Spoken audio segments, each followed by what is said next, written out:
전체 파산 신청자 중 20대는 2%, 30대는 5.2%를 차지했습니다. 비록 그 비율이 적기는 하지만 파산 자체에 나이 제한이 있는 건 아니다 보니까 실제로 소득 활동을 못하는 경우라면 20, 30대도 파산 신청이 가능하다는 걸 이 통계자를 통해서도 알 수가 있습니다.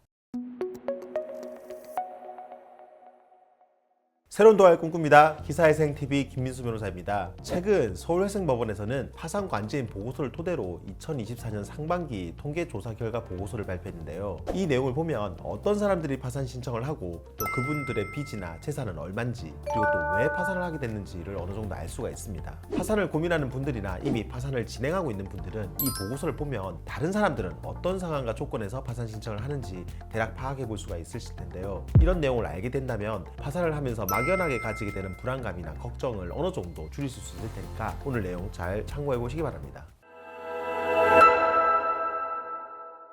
보고서를 보면 2024년에 들어서 경제적 파탄에 이른 시기랑 그 다음에 그 이후에 파산을 하게 된 시점까지의 기간이 상당히 짧아지고 있다는 걸 알 수가 있습니다. 구체적인 수치를 보면 경제 파탄 이후에 1년 내로 파산 신청을 한 케이스가 42.3%로 10명 중 4명이 경제적으로 어려워진 이후 1년도 못 버티고 파산을 신청했다는 걸 알 수가 있어요. 다음으로 파탄 원인을 보면요. 이건 이제 중복 체크가 가능했는데요. 사업 실패나 사업 소득의 감소가 47.3%로 가장 많았고 그 다음 이제 실직 또는 근로소득 감소 45.9%, 마지막으로 생활비 지출 증가가 44.6%였습니다. 결국 이 세 개가 가장 대표적인 파산 원인이었는데요. 쉽게 말해서 파산하는 대부분의 사람들이 사업을 실패하거나 직장을 잃고 생활비가 늘어나면서 파산을 했다고 보시면 됩니다. 개인 파산한 분들의 채무 총액의 평균값은 4억 3,320만 원이었습니다. 중위값은 1억 1,651만 원이었는데요. 참고로 중위값은 전체 값을 한 줄로 세웠을 때 중간에 있는 값을 말합니다. 금액대별로 이제 구체적인 비율을 보면 채무 액수가 5천만 원 이하인 경우가 22.79%로 가장 많았고 그 다음이 5천에서 1억 사이로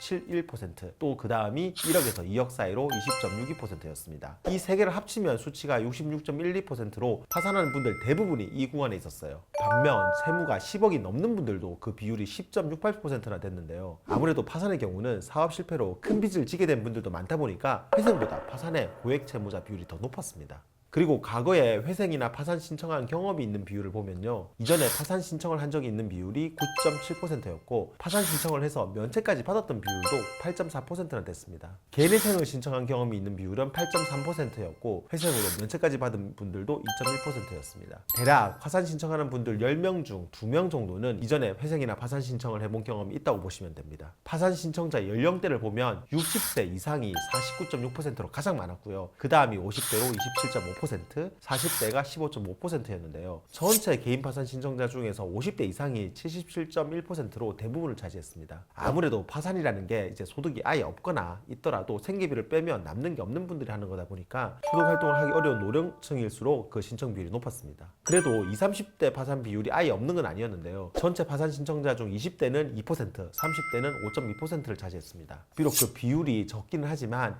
파산 자체에 나이 제한이 있는 건 아니다 보니까 실제로 소득 활동을 못하는 경우라면 20, 30대도 파산 신청이 가능하다는 걸 이 통계자를 통해서도 알 수가 있습니다. 그리고 성별은 남성이 약 60%, 여성이 40%로 남성이 여성에 비해서 파산 신청의 비율이 조금 더 높았습니다. 부양가족의 경우는 별도로 부양가족 인정이 안 된 채무자가 85.7%로 대부분이었고요. 이혼 경험이 있는 채무자는 40%로 파산 신청자 중 10명 중 4명이 이혼한 적이 있었습니다. 주거 형태는 임차가 56.1%였고 무상거주도 37.7%나 됐어요. 자가 비율은 2.9%밖에 안 됐고요. 임차의 경우는 보증금 평균값은 4,261만 원이었고 중위값은 1,000만 원이었습니다. 채무자들의 평균 수입은 71만 원이었고 중위값은 30만 원이었는데요. 파산하는 분들 대부분이 공식적으로 소득이 거의 없다 보니까 회생과 비교할 때 이 소득이 훨씬 더 적었습니다. 그래서 월 수입이 100만 원 이하인 비율이 73.3%로 대부분을 차지했고요. 세산의 경우는 1,000만 원 이하가 38.3%로 상당수를 차지했는데요. 반면 5천만 원이 넘는 비율도 35.5%나 됐습니다. 그런데 이게 실제로 채무자들 중에서 재산 있는 분들이 많아서 그런 게 아니라 담보 잡힌 집이나 뭐 자동차, 보증금 같은 게 일단 다 재산으로 잡혀가지고 그렇지 실제로 담보 빼고 나면 사실상 재산 있는 분들은 거의 없다 보시면 됩니다.